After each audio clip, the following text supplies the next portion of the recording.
Daniel Pimentel para Sérgio Vieira de Melo. Niterói, 20 de maio de 2020. Querido Sérgio, posso lhe chamar assim? Pergunto porque não faz tanto tempo presenciei a reprimenda de um dos seus colegas de profissão, compatriota e chateado pelo seguinte motivo: ele não recebera o pronome de tratamento padrão. Em minha defesa, esta é uma simples carta, e a escrevo pelo fato de que quero lhe conhecer melhor. Quando você morreu, será que o Itamaraty perdoará tal conjugação pronominal ousada? Quando você morreu, eu tinha 6 anos. Para um menino daquela idade, a queda das Torres Gêmeas e a vinheta do Jornal Nacional, anunciando a cobertura da guerra no Iraque, já eram imagens suficientemente impactantes.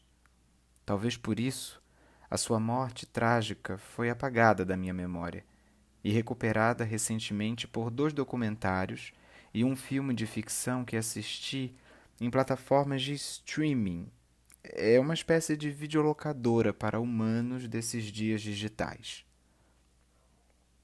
Descobri que em 20 de maio de 2002 você estava em missão no Timor-Leste. Naquele dia, o país do Sudeste Asiático finalmente conquistou a independência após anos de colonização portuguesa e de ocupação indonésia.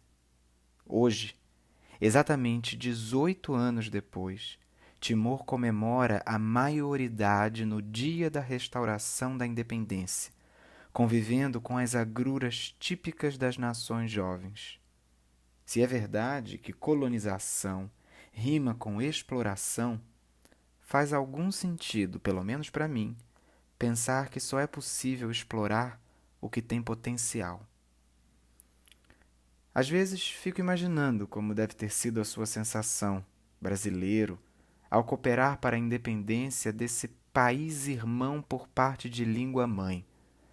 Ouvi dizer que naquela noite de maio você respondeu a cartas como esta, com toques de pessoalidade que somente os pacíficos sabem ter. Enquanto lhe escrevo do Brasil, terra que você tanto amava, somos quase o epicentro de uma pandemia sem precedentes.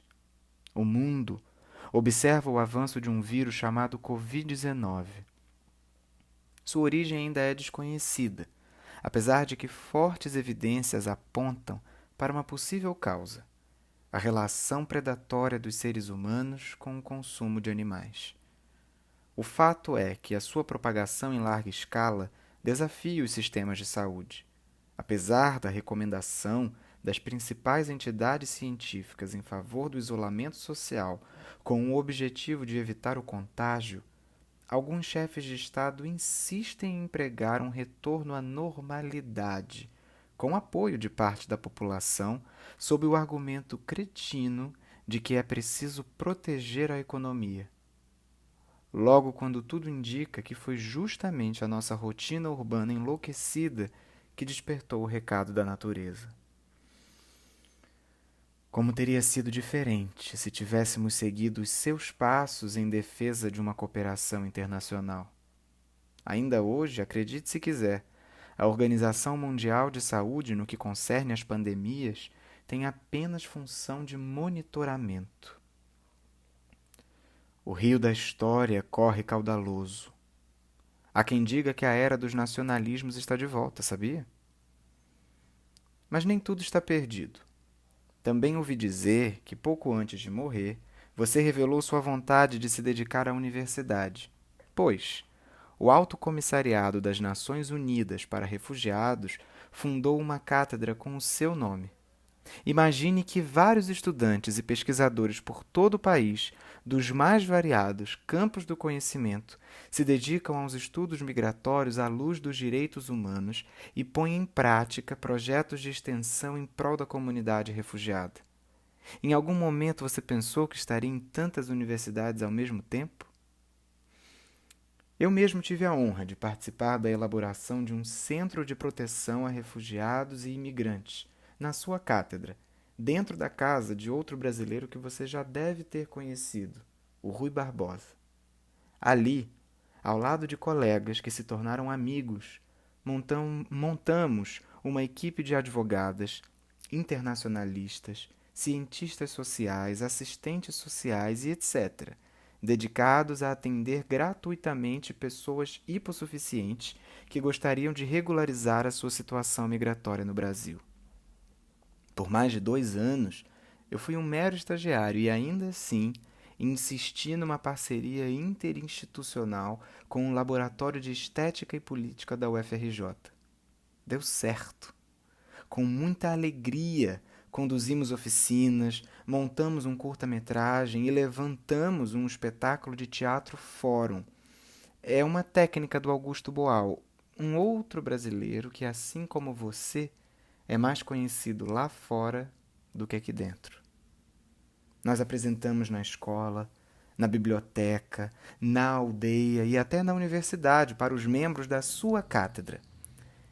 Eu espero sinceramente que essa e tantas outras iniciativas dignificantes da coisa pública se perpetuem em nossa pátria tão pobrinha de cidadania. Não tem sido fácil. Daqui a 2 dias será o último dia das inscrições para o Exame Nacional do Ensino Médio, o Enem. Nos últimos anos, ele tem sido o principal meio de acesso às universidades do país, as mesmas que assinaram o acordo com a sua cátedra. É inacreditável, eu sei, mas o atual Ministério da Educação se recusa a adiar a prova, mesmo quando todas as salas de todas as escolas estão fechadas por causa da pandemia.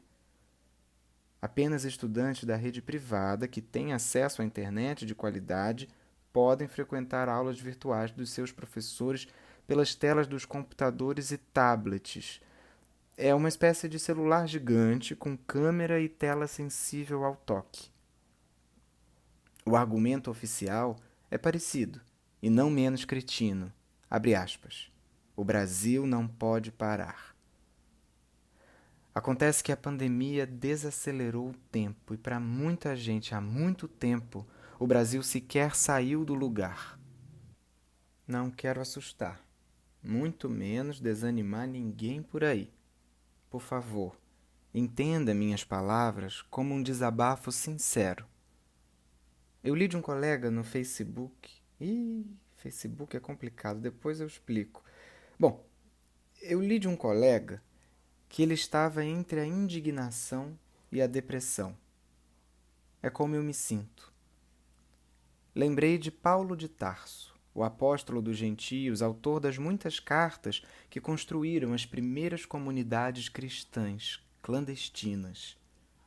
Numa delas, destinada aos cristãos da cidade de Éfeso, ele escreveu, abre aspas, irai-vos e não pequeis, fecha aspas.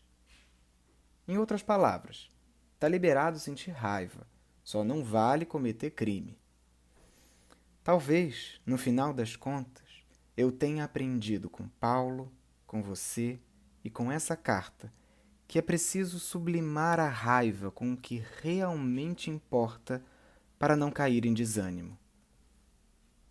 Respeitosamente, Daniel. O projeto Cartas Fora da Gaveta é uma realização do Laboratório de Estética e Política da UFRJ, livremente inspirado na obra epistolar Aprender em Comunidade, do professor José Pacheco.